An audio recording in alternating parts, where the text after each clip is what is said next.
آپ بیٹھے ہوئے ہیں اور پروگرام کو بچیوں کے پروگرام کو سن رہے ہیں، اللہ تعالیٰ آپ کو جزائے خیر عطا فرمائے۔ یہ تیسرا پروگرام ہے ہمارا آج کا، اور یقین جانیے یہ نہیں کہ میں یہاں کے ذمہ داروں کے سامنے یا یوں کہا جائے کہ آپ لوگ جو بیٹھے ہیں گاؤں کے ذمہ دار ان کے سامنے یہ بات کہہ رہا ہوں، بلکہ بلا مبالغہ یہ بات کہہ رہا ہوں کہ سب سے بہترین پروگرام یہ ہوا ہمارا، اس لیے کہ جب سے میں یہاں آیا میں نے دیکھا، بلکہ ایک بچی فردوس نام کی بچی تو ابھی تقریر کر کے گئی، میں نے بہت دھیان لگا کر کے اس کے الفاظ کو سنا، شاندار اس کا انداز تھا، ایک ایک لفظ ایسے کہ جیسے دیوار میں کیل ٹھوک دی ہو، اس انداز میں وہ بچی بول رہی تھی۔ میں نے سمجھا کہ یہ بچی کوئی مہمان ہے یا کہیں پڑھنے والی ہے، کہیں عالمیت کا کورس کر رہی ہے، یہ میرے ذہن میں باتیں آئی۔ جب بات ہضم نہ ہوئی تو میں نے حضرت قاری صاحب سے رجوع کیا اور معلوم کیا کہ یہ بچی کہاں کی ہے اور کہاں پڑھتی ہے۔ حضرت قاری صاحب نے بتایا کہ یہ بچی یہی کی رہنے والی ہے اور یہی پڑھتی ہے۔ تو پتہ یہ چلا کہ آپ کی جو محنتیں، آپ کی کوششیں اور آپ کی محنتوں سے جو یہ الجامعۃ الاسلامیہ فیض عام یہ جو ادارہ بنا ہے، حالات کی زد میں بہت آیا، مگر میرے بھائی میں آپ کو بتاتا چلوں، جس وقت ہمارا یہ ملک ہندوستان آزاد ہوا، 15 اگست 1947 میں جب یہ آزاد ہوا تو یہ ایسے آزاد نہیں ہوا۔ یہ جو مدرسے نظر آ رہے ہیں یہ آزادی کی وجہ سے بنائے گئے تھے، ورنہ کہاں آپ کو مدارس نظر آتے تھے؟ ایک دو مدرسہ کہیں نظر آ گیا، یہ ایک طرح سے محاذ کے طور پر بنائے گئے تھے۔ ان مدارس اسلامیہ نے وہ انقلاب برپا کیا، جیسا کہ آپ کا یہ مدرسہ جنگل میں ہے اور جنگل میں منگل ہو رہا ہے۔ آپ کی معصوم سی بچیاں، جن بچیوں کو اس ملانے کو چھوڑ کر کے نہ جانے کہاں کہاں چلی جائے گی، کوئی مظفر نگر میں جائے گی وہاں اپنا وطن اصلی بنائے گی، کوئی دیگر صوبوں میں اسٹیٹ میں ضلعوں کو پار کر کے چلی جائے گی، یہ چڑیا کی طرح ہوتی ہے، دانا چن کر کے نکل جائے گی آپ کے گھر سے۔ آج یہ بچیاں جن کے سروں کے اوپر آپ کفن کی طرح کا یہ دوپٹہ دیکھ رہے ہیں،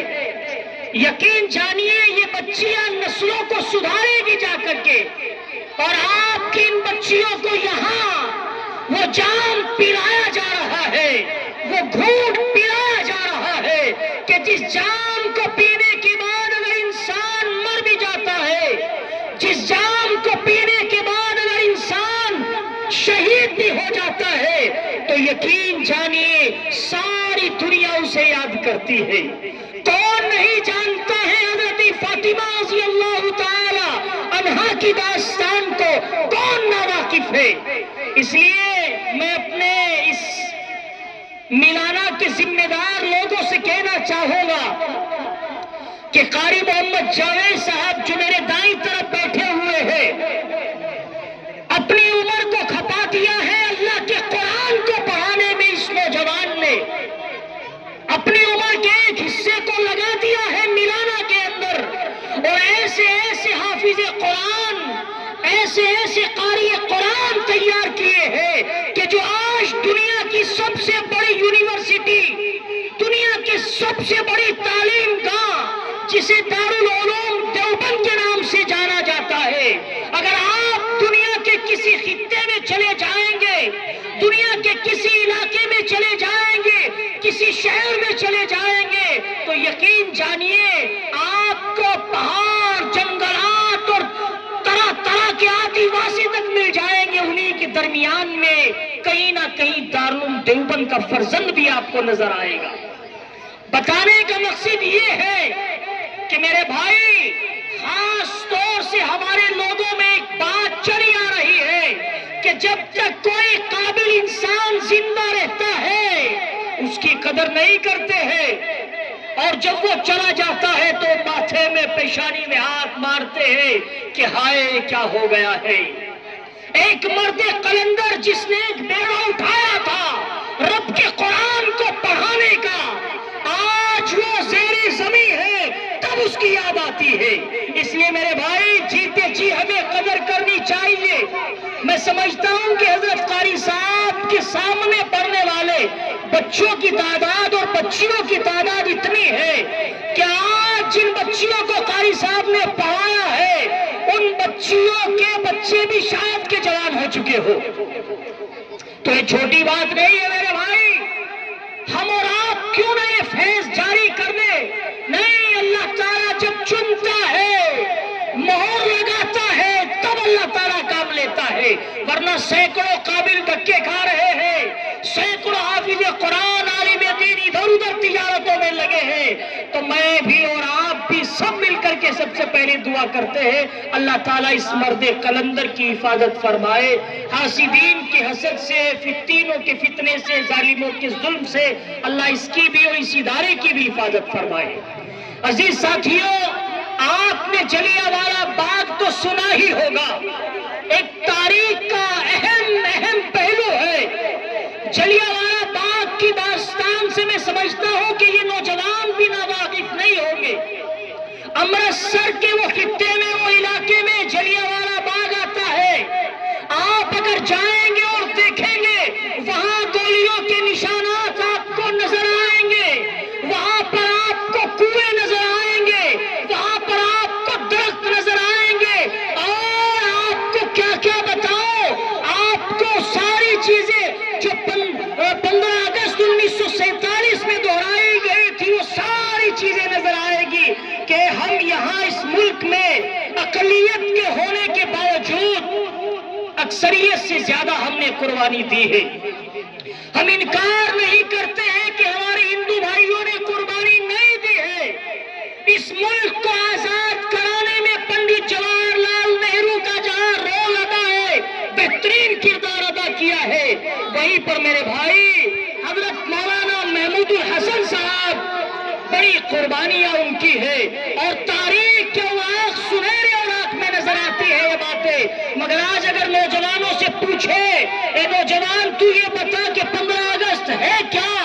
اس دن کیا ہوا تھا، تو صرف اتنا بتا کر کے خاموش ہو جاتے ہیں کہ 15 اگست کو ہمارا ملک آزاد ہوا تھا۔ میرے بھائی یہ ایسے آزاد نہیں ہوا 100 یا 200 سال نہیں بلکہ 360 سال لگ گئے ہیں ہمارے اکابرین کو، ہمارے بزرگوں کو، ہمارے پرخوں کو اس ملک کو آزاد کرانے میں۔ ایسے نہیں ہوا ہے۔ آج ہم گپے شپے تو مار لیتے ہیں بیٹھ کر کے، اگر تاریخ کی کتابوں کو ہم ٹٹولیں گے، کھنگالیں گے تو پتہ چلے گا کہ جیسے مولوی حارث نوجوان ہے، فارغ ہونے والا ہے، پتہ یہ چلا کہ کسی محاذ پر کچھ نوجوانوں کی ضرورت ہے، تو میرے بھائی ان نوجوانوں کو صرف یہ کہنا پڑتا تھا کہ یہ جو گوری چمڑی والا انگریز ہے جو برطانیہ سے چل کر کے آیا ہے اور ملک ہندوستان کو غلام بنائے ہوئے ہے، وہاں پر قربانی کی ضرورت ہے۔ تو ایسے ایسے نوجوانوں نے اپنی جوانی دی ہے، کھپائی ہے، اور اس مٹی کو ایسے ہی لال نہیں کیا ہے۔ آپ شاملی کے میدان کو دیکھیے، دور نہ جائیے گا، حافظ ضامن شہید رحمت اللہ علیہ قربان ہوئے ہیں، اپنی جان دی ہے، شاملی میں ہی گواہی ہے۔ آپ دور نہ جائیے گا، کیرانہ جائیے، بڑھانا بھی ایک تاریخی سرزمین ہے۔ اگر ہم علم سے تعلق رکھے تو ہمیں پتہ چلے گا کہ ہمارے پڑوس میں بڑھانا ہے، بڑھانا نہیں بلکہ یہ اتنی بڑی تاریخی سرزمین ہے۔ ہندوستان میں مذہب اسلام کی اشاعت کرنے والا وہ پہلا مرد قلندر جس کو شاہ ولی اللہ محدث دہلوی کے نام سے لوگ یاد کرتے ہیں، اس نے بڑھانا جیسی سرزمین میں بیٹھ کر کے درس حدیث اور درس قرآن دیا ہے۔ اس لیے میرے بھائی میں بہت مبارکباد پیش کرتا ہوں یہاں کے معلمین کو، قاری فہیم الزما صاحب جو ان کے قاری جاوید صاحب کے سامنے پڑھے بھی ہیں، اور آج الحمدللہ اپنی نظریں جھکا کر کے جیسے قاری صاحب حکم دیتے ہیں، درخواست نہیں کرتے، حکم دیتے ہیں، یقین جانیے قاری فہیم الزما اسی کام کو کر گزرتے ہیں، اچھا ہو یا برا ہو۔ اور ایک بات بتاتا چلو میرے بھائی وقت بہت ہو رہا ہے، نہ جانے ہمیں کل نصیب ہو یا نہ ہو۔ جس وقت ہندوستان آزاد ہوا تھا نا تو رات کے 11:59 پر دلی کے اندر ایک بہت بڑا مجمع بلایا گیا، پنڈت جواہر لال نہرو نے وہاں پر بھاشن دیا تھا۔ اس لیے میرے بھائی آپ سے کہنا یہ چاہتا ہوں، نہ جانے زندگی کی کب شام ہو جائے، نہ جانے زندگی کب تمام ہو جائے۔ آپ سے میری گزارش یہ ہے کہ برائے کرم ان علماء کی، ان اللہ والوں کی، ان مدارس کی قدر کر لیجئے گا۔ میں بھی کروں گا،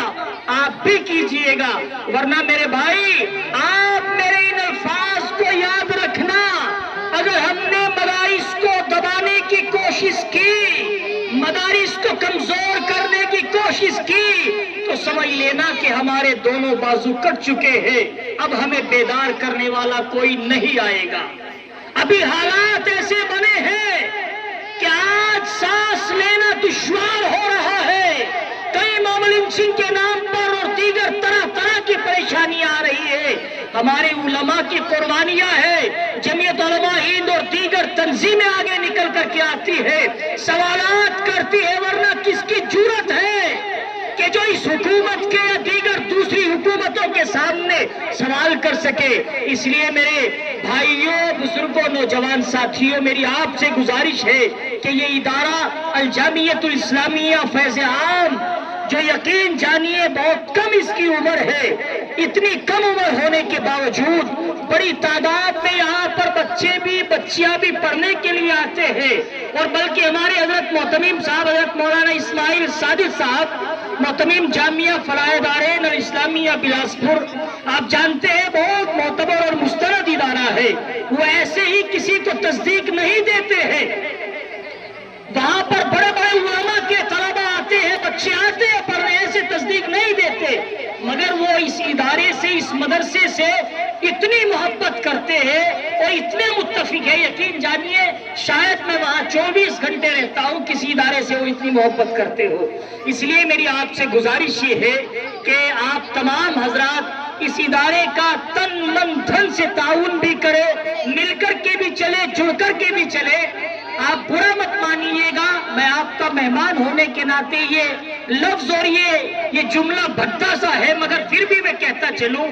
آج ہماری سب سے پہلے اپنے آپ کو ٹارگیٹ بنا کر کے کہہ رہا ہوں، کام وام تو ہمیں کرنا نہیں ہے، سب سے پہلے کام ٹانگ کھچائی کا ہوتا ہے ہمارے یہاں۔ اس لیے برائے کرم اگر کوئی کام کر رہا ہے اور آپ اس کا تعاون بھی نہیں کر سکتے،